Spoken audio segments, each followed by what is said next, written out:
እንደቀበረ ያለው ሰላማችንን፣ አንድነታችንን፣ ፍቅራችንን፣ ህብረታችንን ማን እንደቀበረው ማን አመድ እንደጫነበት አይታወቅም። ነገር ግን አንድ ነገር እናውቃለን፣ ብዙ የተቀበሩብን ነገሮች አሉ። ስለዚህ ቅድስት ሄሌን እናስፈልጋለች።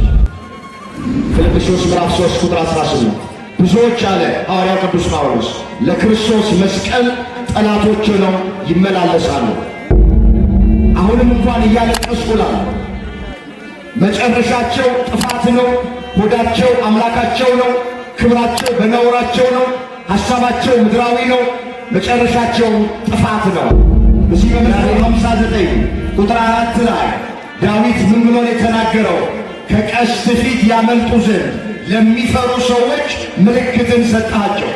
የመጀመሪያ ምልክታችን ድንግል ማርያም ወላዲተ አምላክ ናት። የድህነታችን ምልክት ከእግዚአብሔር ጋር መታረቃችን ወገኖቼ ምልክቷ እሷ ናት የመጀመሪያው። ሁለተኛው ምልክት ዳዊት እንደተናገረ ቅዱስ መስቀል ነው። እግሮቹ በሚቆሙበት ስፍራ እንሰግዳለን ብሎ ዳዊት ስለተናገረ የክርስቶስ እግሮቹ ደግሞ የቆሙበት ስፍራ ቅዱስ መስቀሉ ስለሆነ ለምንድነው መስቀሉን የምናከብረው ስንል ባጭሩ ኢየሱስ ክርስቶስ ሥጋውን ስለቆረሰበት ደሙን ስላፈሰሰበት መስቀሉን እናከብረዋለን። እስኪ ክብር ስጡት ለመስቀሉ። ያዕቆብ 1 ቁጥር 2 ላይ የተመዘገበ ይዛል ልዩ ልዩ አይነት መከራ በሕይወታችሁ ሲገጥማችሁ እንደ ሙሉ ደስታ ቁጠሩት። በየዓመቱ መስከረም 16 መስቀል ማለት ብቻ አይደለም። መስቀል ማለት መከራ ማለት ነው። አሁን በመቀጠል ደግሞ ወደ ትምህርተ ወንጌሉ ነው የምንሄደው። የዕለቱ ተጋባዥ ወንድማችን መጋቢ አዲስ መምህር አድነው ናቸው ትምህርት የሚሰጡ። አሁንም ለመምህራችን ምስጢሩን ለነና ለእናንተ ቃሉን የምንሰማበት ሕይወታችንን አለምልሞ ልባችንን ብሩህ እንዲያደርግልን አምላካችን እግዚአብሔር ሁላችንን ይርዳን። ወደ መምህር አድነው እንሄዳለን። በስመ አብ ወወልድ ወመንፈስ ቅዱስ አሐዱ አምላክ አሜን። በቅድሚያ እጅግ የተወደዱና የተከበሩ አባታችን መልአከ መዊ ቆሞስ አባ ገብረ ሥላሴ የዚህ አንጋፋ ገዳም አበምኔት አስተዳዳሪ አባት፣ አበው መነኮሳት፣ አባቶቼ ካህናት፣ መምህራነ ወንጌል፣ ዘማሪያን፣ ዘማሪያት በዚህ ቅድስና ስፍራ ላይ ቃሉን ለመስማት እናታችን ቅድስት ኪዳነ ምሕረትን ለመማፀን ከሩቅም ከቅርብም የተሰበሰባችሁ አባቶች፣ እናቶች፣ እህቶች፣ ወንድሞች፣ ሕፃናትን ጨምሮ በእግዚአብሔር ሰላምታ እንደምን አደራችሁ? እንደምን አደራችሁ? አሜን።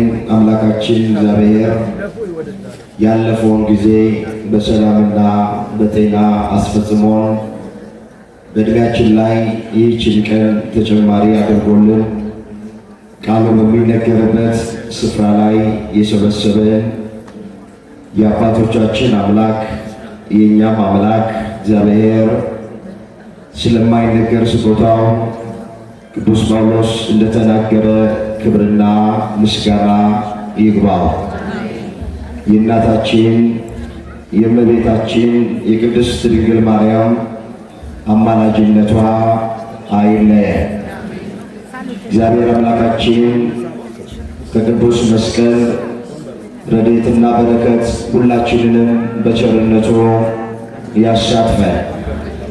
የምስጢር ባለቤት ቸር አምላካችን እግዚአብሔር የተሰወረውን የወንጌል ምስጢር ለሁላችን ገልጦ የሚረባንን የሚጠቅመን ነገር እንዲያስተምረን ቅዱስ ፍቃዱ ይሆንልን። እንኳን አደረሳችሁ።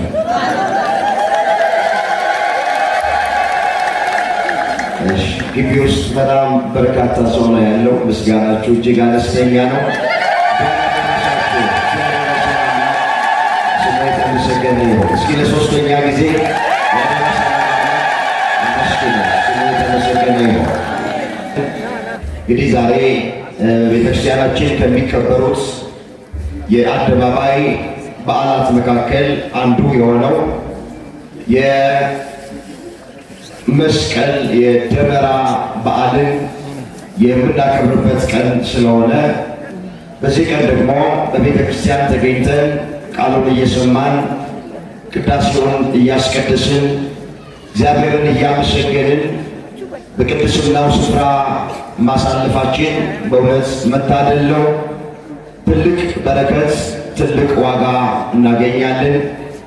ስለዚህ በጣም ማትቸኩሩ ሰዎች ለጥቂት ደቂቃ ከዚህ የሚተላለፈውን የእግዚአብሔር ድምፅ እንድትሰሙ በፍቅር ሆነን እንጠይቃቸዋለን። አምላካችን እግዚአብሔር በመካከላችን ተገኝቶ የቃሉን ደጅ ለሁላችንም ከፍቶ እንዲያስተምረን የእሱ ቅዱስ ፍቃዱ ይሆንልን። በሚኖረን ቀሪ ሰዓት እግዚአብሔር እንደረዳንና እንደፈቀደልን መጠን የምንማማርበት የትምህርታችን ርዕስ የሚሆነው በመስቀሉ ደም ሰላምን አደረገ የሚል ይሆናል። ይህንን በርዕስነት ያነሳነውን ኃይለ ቃል በመጽሐፍ ቅዱሳችን ላይ ተመዝግቦ የምናገኘው እዚህ ሐዋርያው ቅዱስ ጳውሎስ ለቆላስይስ ሰዎች በጻፈላቸው መልእክቱ ምዕራፍ 1 ቁጥር 20 ላይ እስኪ አንድ ጊዜ ላስቸግራችሁ በርዕስነት ያነሳነውን ኃይለ ቃል ከኔ ቀጥላችሁ ለመናገር ሁላችሁም የድምፅ የሚሰማቸው ራሳቸውን አዘጋጁ። በመስቀሉ ደም በሉ እስኪ ሰላምን አደረገ። ምንን አደረገ? እግዚአብሔር በዚህ ርዕስ ሁላችንን እንዲያስተምረን የእሱ ቅዱስ ፍቃዱ ይሆነልን። ቅድም በመግቢያዬ እንደተናገሩ ከኔ ቀድመው ሲያገለግሉ የነበሩት መምህራን እግዚአብሔር ጸጋቸውን ያብዛላቸውና በእመቤታችን ዙሪያ ክፍል 1 ላይ ምልክታችን እንደሆነች በክፍል 2ም ስለ ቅዱስ መስቀሉ በአጭር ሰዓት ውስጥ እግዚአብሔር ሲያስተምረን ቆይቷል። በተቻለ መጠን ያልተዳሰሱትን ያልተነገሩትን ስለ ቅዱስ መስቀል ማወቅ መረዳት የሚገባንን ነገር ከኔ ጋር ባለን ሰዓት ውስጥ ደግሞ እንመለከታቸዋል። ቆሞ ለመናገር ቁጭ ብሎም ለማድመጥ ጥበብ ከእግዚአብሔር ሲሰጥ ብቻ ነውና ለእኔ ለባሪያው ተናጋሪ የሆነ አንደበት ለእናንተም ሰሚ ጆሮ አስተዋይ የሆነ ልቦናን ቸር አምላካችን እግዚአብሔር ለሁላችንም በቸርነቱ ያድለ። 3 ነገሮችን በዋናነት ባጭሩ በፍጥነት ለማየት ሞክራል። የመጀመሪያ መስቀል ስንል ምን ማለታችን ነው?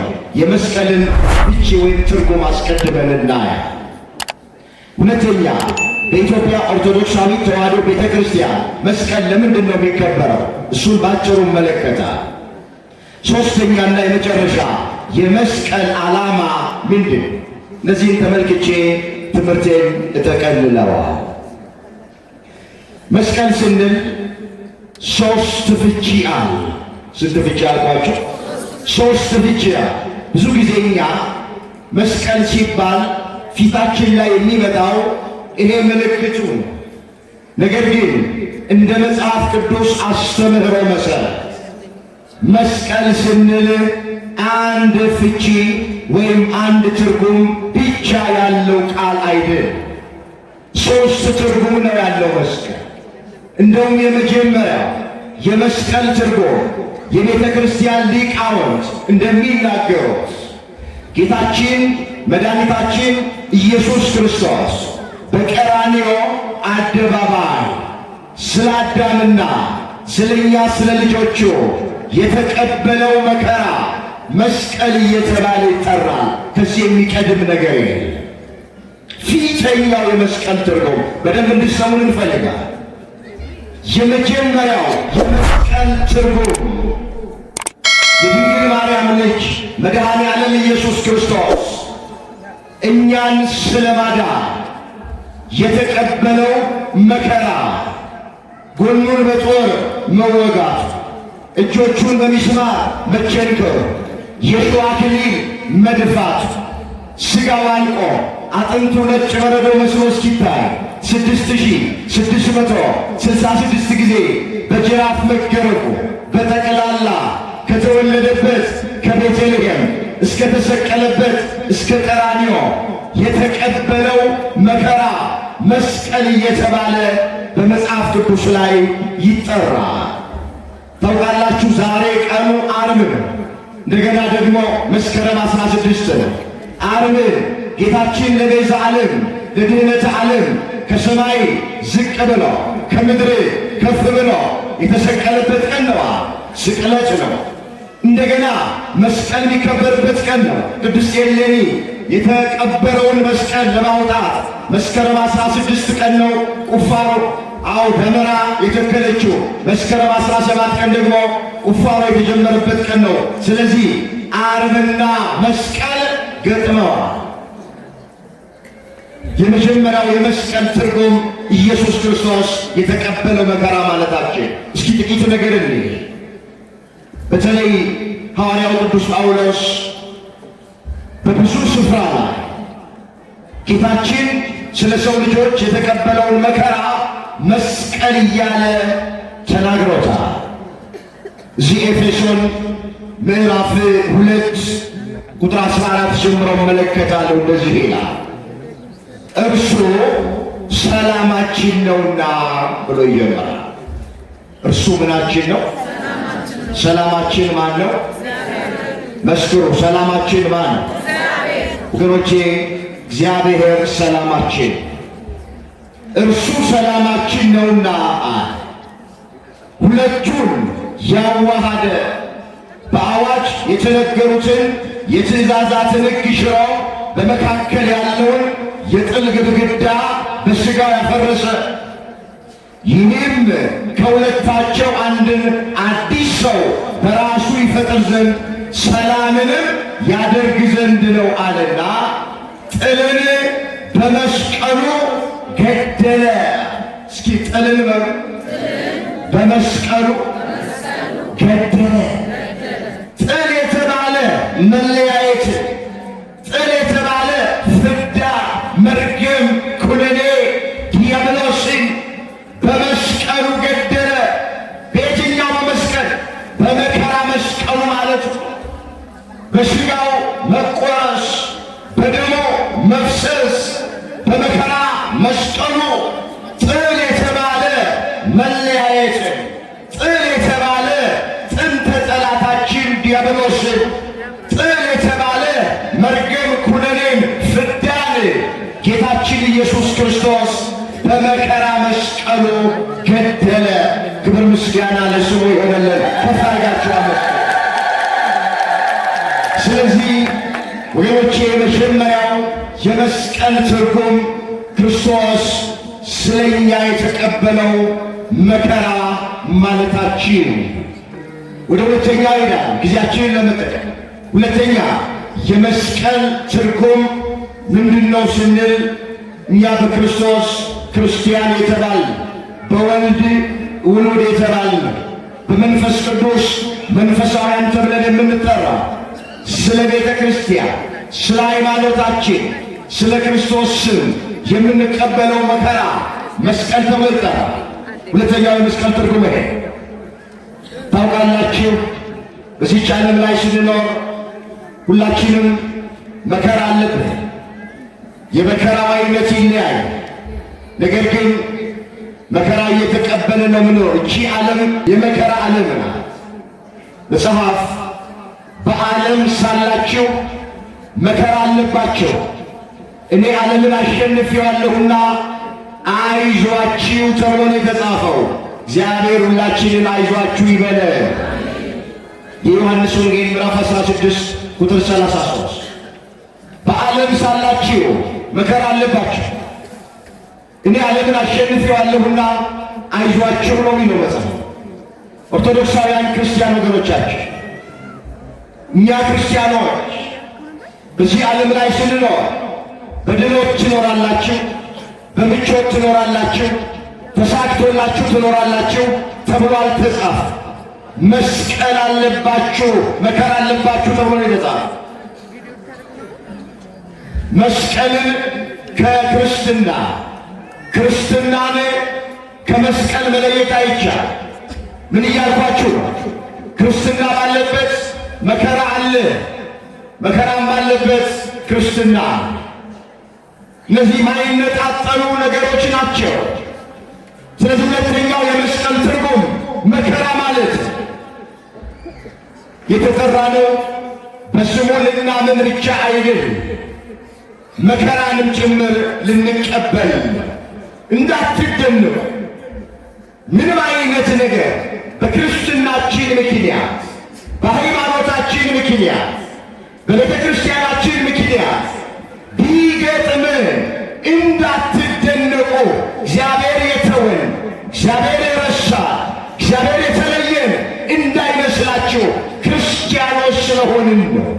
የእግዚአብሔር ልጆቹ ስለሆንን ነው። የተጠራንበት ዓላማ እሱ ስለሆነ ነው። ምንድን ነው የሚለው መጽሐፍ?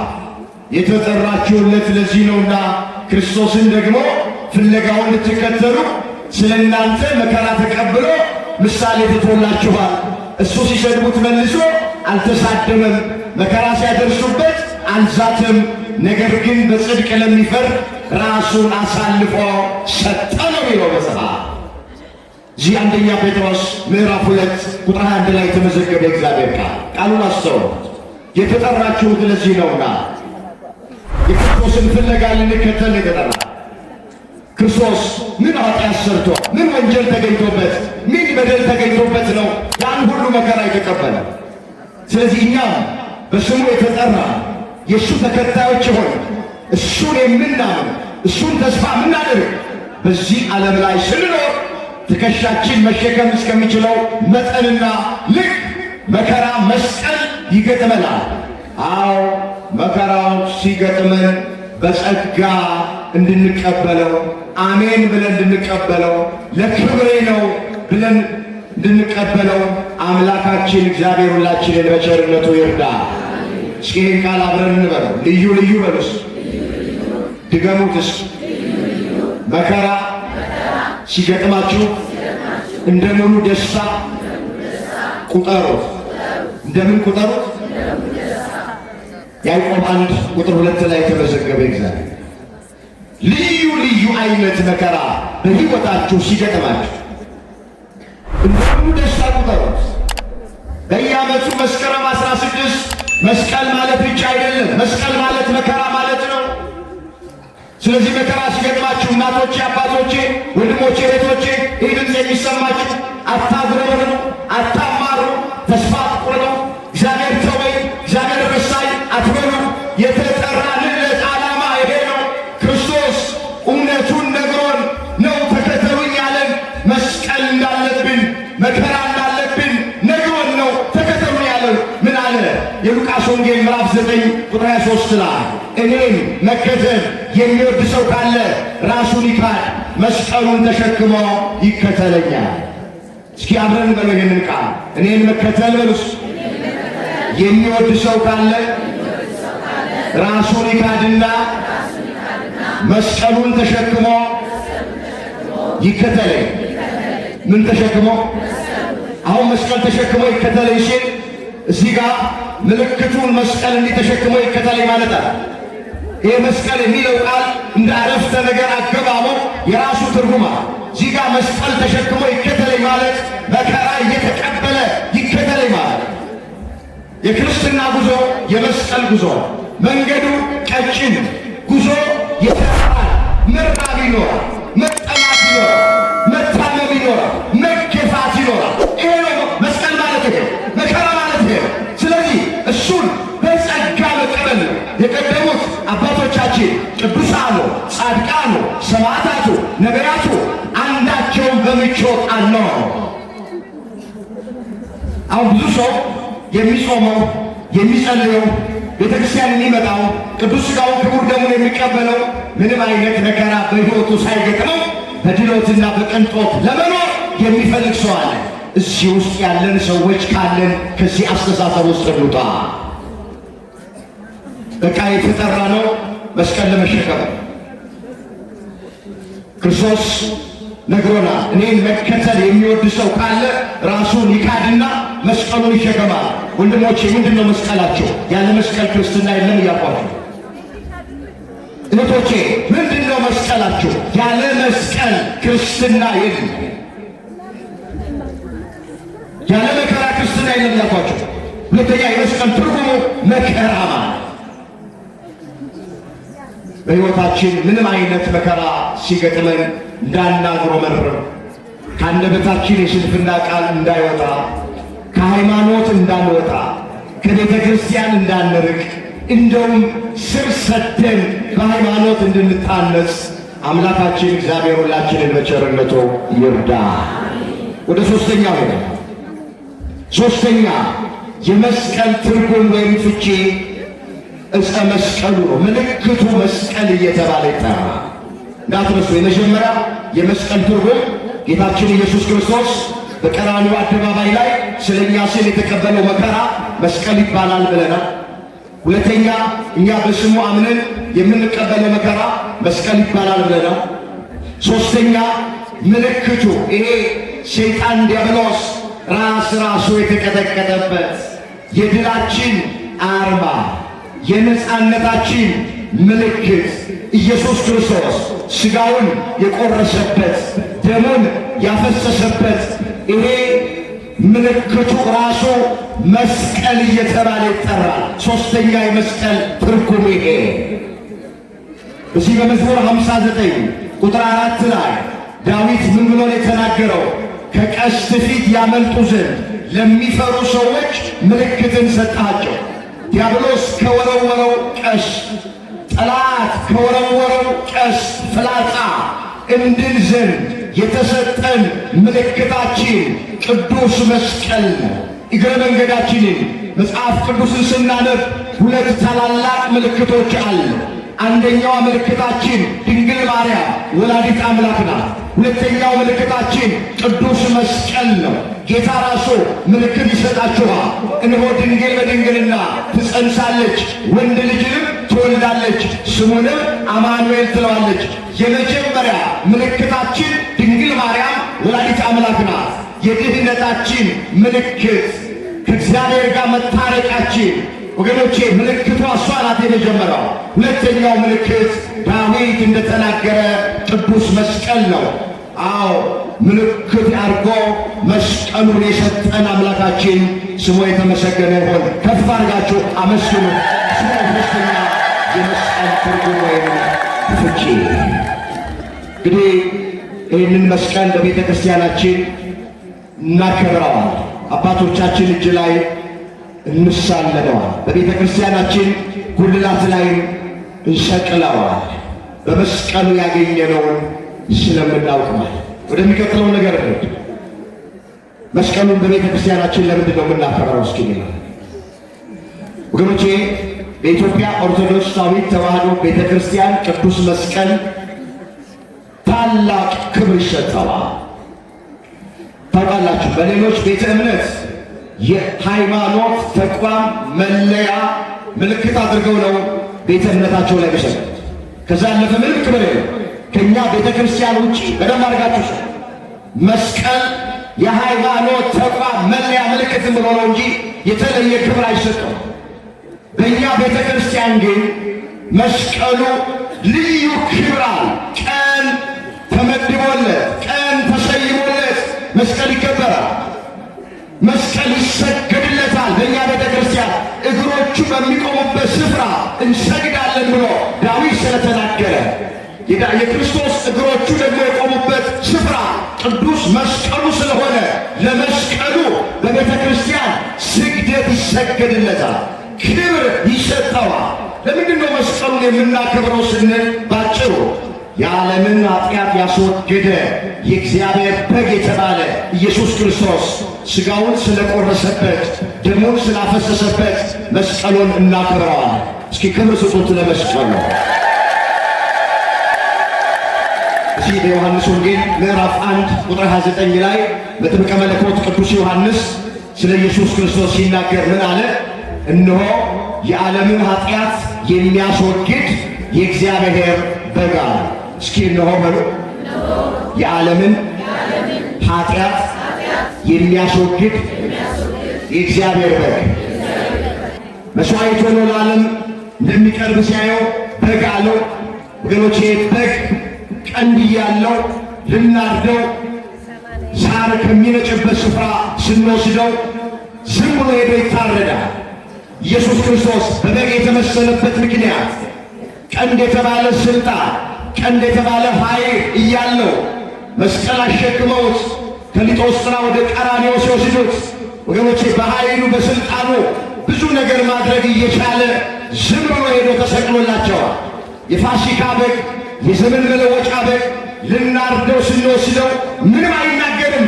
ኢየሱስ ክርስቶስን ሊሰቀል ሲወስዱት ምንም አልተናገረም። ዝም ብሎ ሄዶ ተሰቀለላቸው። ስለዚህ በግ ያለው በዚህ ምክንያቶች ነው። የዓለምን ኃጢአት የሚያስወግድ የእግዚአብሔር በግ አለ መጽሐፍ።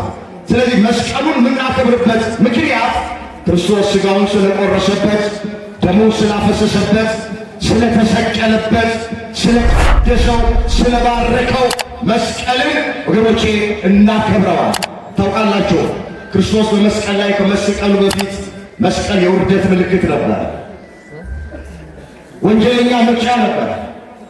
አደገኛ ወንጀለኛ የሆነ ሰው የሚሰቀለው በመስቀል ላይ ነበር። በተለይ ፋርሳውያን፣ ከዚያም ሲቀጥል ሮማውያን ወንጀለኛ ካገኙ የሚሰቅሉት መስቀል ላይ ለመጀመሪያ ጊዜ በእንጨት ተሰቅሎ የተገደለው ሃማ የሚባለው ሰው።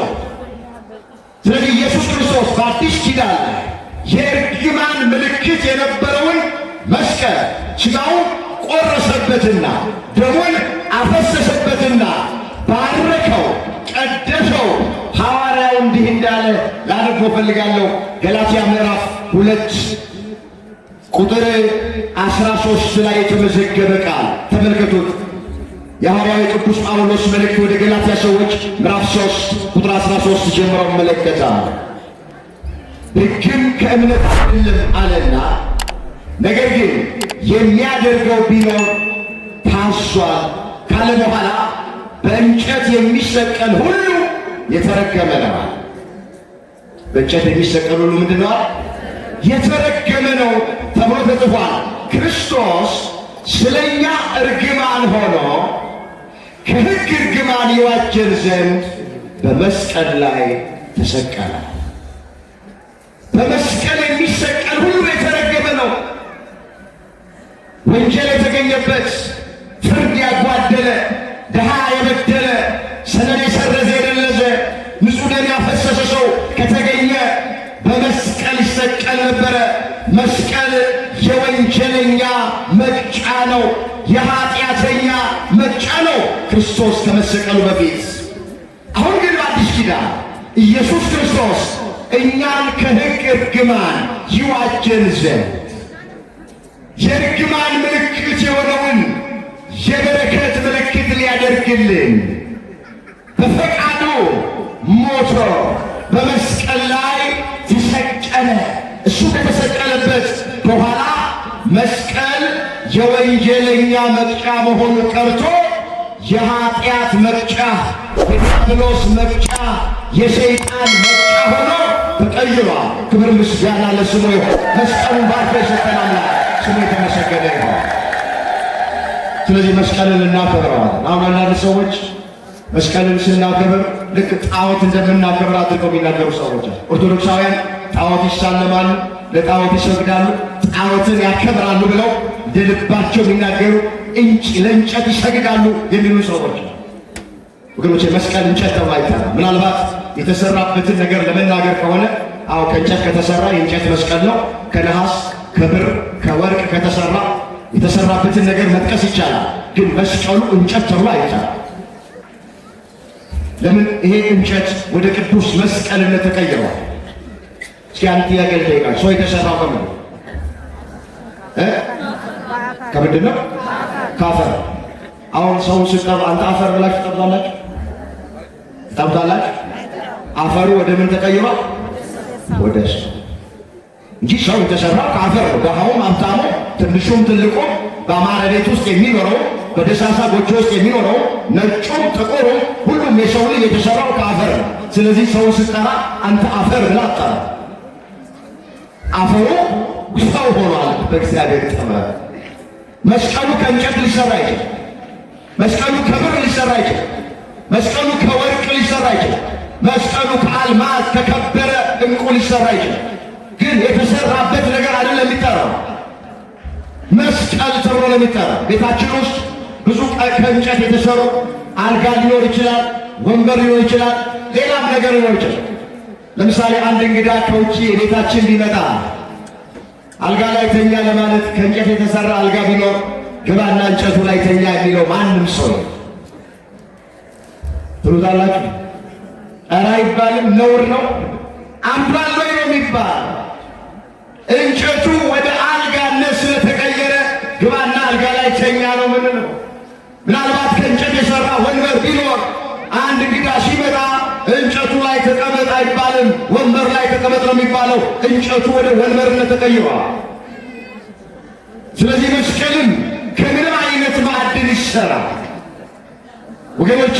ያ የተሰራበት ነገር መጠሪያው አይደለም። መጠሪያው ቅዱስ መስቀል ተብሎ ነው የሚጠራው። አምላካችን እግዚአብሔር የመስቀል ጠላት ሆኖ ለተነሱት ሰዎች ማስተዋልን በቸርነቱ ያድልን። እንዳትደነቁ፣ ትንቢቱ ይፈጸም ዘንድ ግድ ስለሆነ ነው። በመጨረሻው ዘመን ብዙዎች የመስቀል ጠላቶች ሆነው ይመላለሳሉ ተብሎ ስለተጻፈ ያ ትንቢት እየተፈጸመ ነው። ዛሬ በመስቀል ላይ የማይገባ ነገር የሚናገሩ ሰዎች እየበዙ ያሉበት ላለቁ ፈልጋል። እዚህ ፊልጵስዩስ ምዕራፍ 3 ቁጥር 18 ላይ እንዲህ የሚል ቃል ተመዝግቧል። ፊልጵስዩስ ምዕራፍ 3 ቁጥር 18 ብዙዎች አለ ሐዋርያው ቅዱስ ጳውሎስ ለክርስቶስ መስቀል ጠላቶች ሆነው ይመላለሳሉ። አሁንም እንኳን እያለቀሱ ላሉ መጨረሻቸው ጥፋት ነው። ሆዳቸው አምላካቸው ነው። ክብራቸው በነውራቸው ነው። ሐሳባቸው ምድራዊ ነው። መጨረሻቸው ጥፋት ነው። እግዚአብሔር ከጥፋት ሁላችንን ይጠብቀን። ቃሉን አስተውሉት። ብዙዎች ነው ያ ለክርስቶስ መስቀል ጠላቶች ሆነው ይመላለሳል። ለክርስቶስ ምን መስቀል የማን ነው? የክርስቶስ። ለክርስቶስ መስቀል ብዙዎች ጠላቶች ሆነው ይመላለሳል። በየቢሮአችን የመስቀል ጠላቶች አሉ። በየጎረቤት የመስቀል ጠላቶች አሉ። በተሰማራንበት ነፍስ የመስቀሉ ጠላቶች አሉ። ዛሬ እኛ ምናልባት ደመራውን ስንደምር የመስቀልን በዓል ስናከብር ያለምንም ችግር ልናከብረው እንችላለን። ትንሽ ብንወጣ ብዙዎቹ ወገኖቼ የደመራን በዓል ማክበር ማይችለዋል። የመስቀልን በዓል ማክበር የማይችለዋሉ። በመስቀል ጠላቶች ምክንያት ዋጋ እየከፈሉ ያሉ ስንት ወገኖቻችን አሉ። እሱን ለይቶ ማየት ያስፈልጋል። ብዙዎች ለመስቀል ጠላት ሆነው ይመላለሳሉ። የመስቀል ወዳጆች እንዳሉ የመስቀል ጠላቶችም አሉ። እንዳትደረግ የእግዚአብሔር ቃል ይፈጸም ዘንድ ግድ ነው። እነማን ናቸው የመስቀል ጠላቶች? ጣዖት ነው መስቀልን የሚሉት የመስቀል ጠላቶች ናቸው። እንጨት ነው የሚሉት መስቀሉን፣ እነዚህ የመስቀል ጠላቶች ናቸው። አባት የሞተበት ሽጉጥ ምን ይሰራልሃል ብለው ሊናገሩ እነዚህ የመስቀል ጠላቶች ናቸው። እግዚአብሔር ከመስቀል ጠላቶች ሁላችንን የሚጠብቅ። ስለዚህ ቤተ ክርስቲያን መስቀልን የምታከብርበት ምክንያት ዝም ብሎ ሳይሆን ኢየሱስ ክርስቶስ ሥጋውን ስለቆረሰበት ደሙን ስላፈሰሰበት መስቀሉ ምን ታደርገዋለች? ያቺ የሆሳዕና አህያን እስኪ ባይነደራችሁ ሳሏት ጌታችን የተወሰነ ምዕራፍ የተወሰነ ኪሎ ሜትር ተቀምጦ ስለሄደባት እቺ አህያ ምን ያህል ክብር እንደተሰጣት ታውቃላችሁ። ልብሳቸውን እያወለቁ አነጠፉላት፣ ዘንባባውን እየዘነጠፉ አነጠፉላት፣ ብዙ ክብር ሰጥቷት። ለምን? ክርስቶስ ጥቂት ሰዓት ስለተቀመጠባት። መስቀሉም ክብር የሚሰጠው ክርስቶስ እግሮቹ ስላረፉበት፣ ሥጋውን ስለቆረሰበት፣ ደሙን ስላፈሰሰበት ወገኖቼ መስቀል ክብር ይሰጠዋል። እናከብረዋለን። ቅዱስ መስቀል የመጨረሻው ናቸው። ትምህርት ያለበት የመስቀል ዓላማ ወገኖቼ የመስቀል ዓላማ በጣም ብዙ ነው። ከበዓሉ አሁን የምልክቱ ችግር የለም። ምልክቱን እናከብረዋለን፣ ጥሩ ነው። ለምልክቱ ለመስቀል እንሰግዳለን፣ ጥሩ ነው። ለምልክቱ የሚገባውን ክብር እንሰጣለን፣ ጥሩ ነው። ግን ብዙዎች ያልገባን ነገር የመስቀል ዓላማ አልገባን። የመጀመሪያ የመስቀል ዓላማ ምንድነው ስንል ፍቅር ነው። መስቀሉ ያስተማረን ከመስቀሉ የምንረዳው ነገር የመጀመሪያው የመስቀል ዓላማ ፍቅር።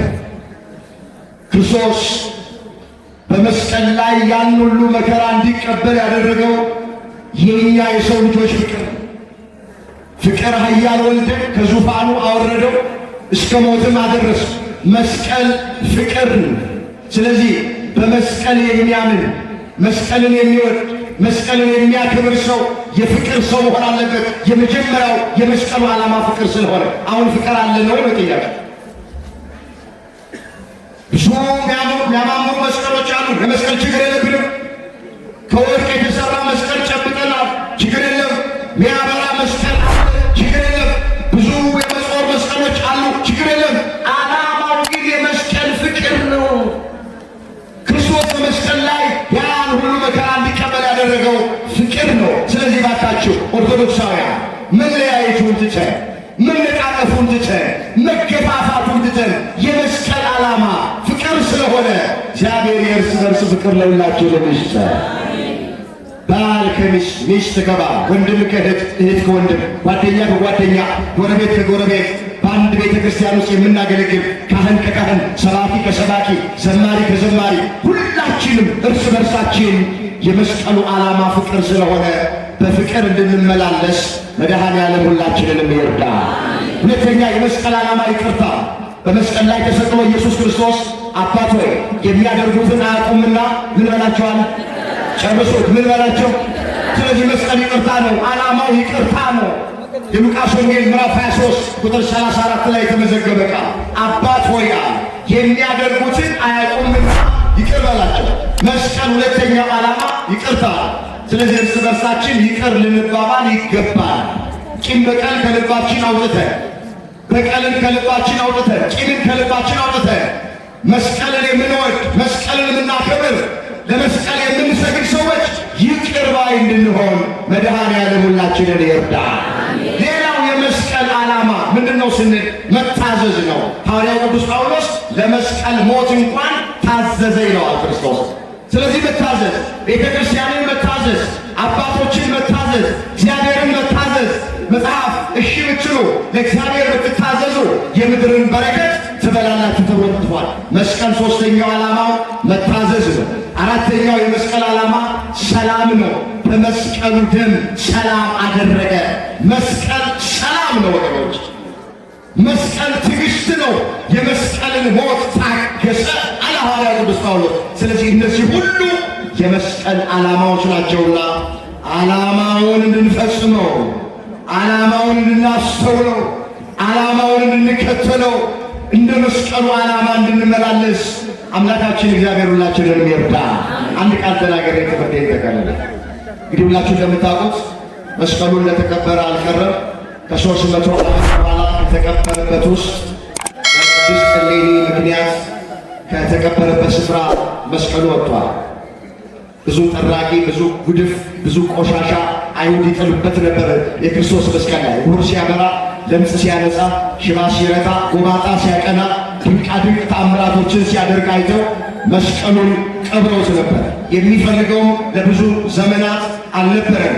ነገር ግን ለሁሉ ዘመን ለሁሉ ጊዜ ስላለው ቅድስት እሌኒ የምትባል ተነሳ ወደ ኢየሩሳሌም ከተማ ገብታ ኪራኮስ የሚባለው አረጋዊ ምክር ደመራ ደምራ ከደመራ ውስጥ የወጣው የዕጣኑ ጢስ የክርስቶስ መስቀል የቱ ጋር እንደተቀበረ በጣት የመጠቆም ያክል እየሰገደ አሳያት።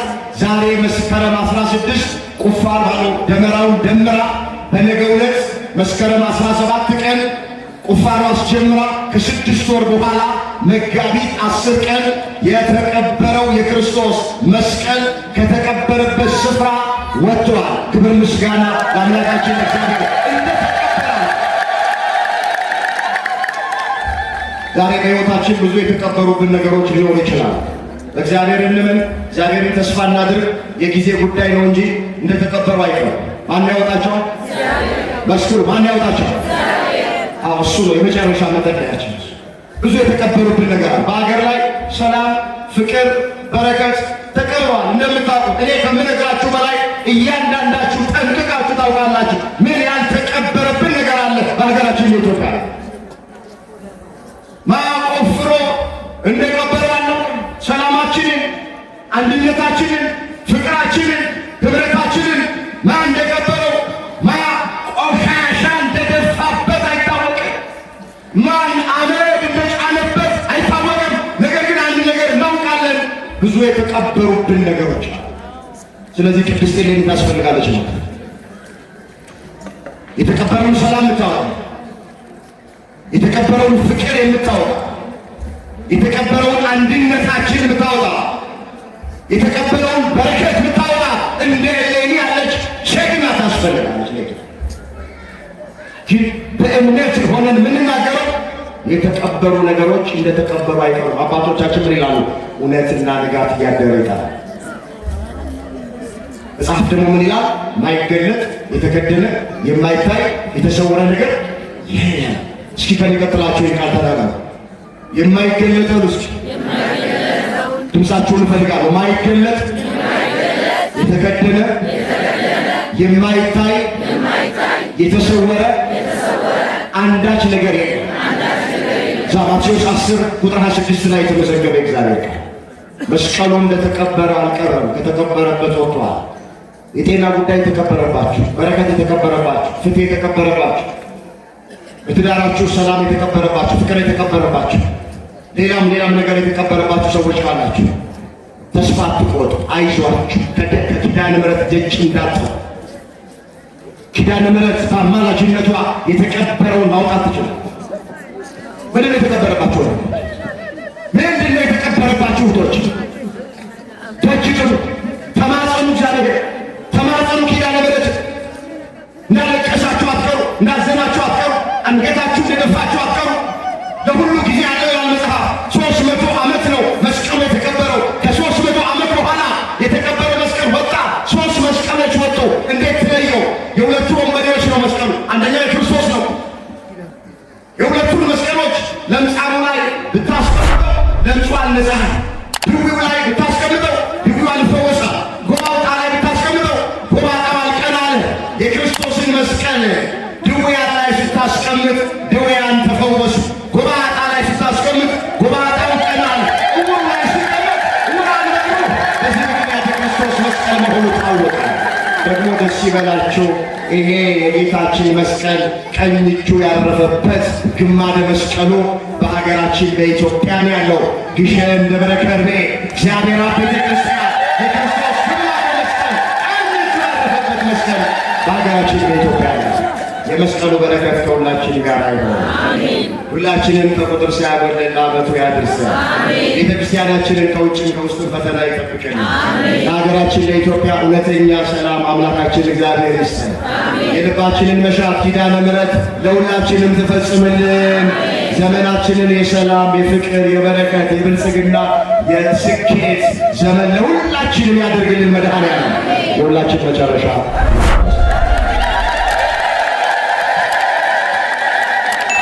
እግዚአብሔር ይስጥልን። በእውነት ዛሬ ልዩ ነው ጉባኤያችን፣ ያማረ የሰመረ ነው። አሁንም ትምህርት የሰጡን መጋቢ ሐዲስ መምህር አድነው ወንድማችን የምናውቀው ነው። አምላካችን እግዚአብሔር ቃለ ሕይወት ያሰማልን። በልብ ቃለ ሕይወት ያሰማልን፣ ቃለ ሕይወት ያሰማልን። አምላካችን እግዚአብሔር እድሜና ጤና ሰጥቶ ይጠብቅልን። የአገልግሎት ዘመኑን ይባርክልን። ሀብተ መምህራንን ያድልልን። መምህራንን ያቆይልን።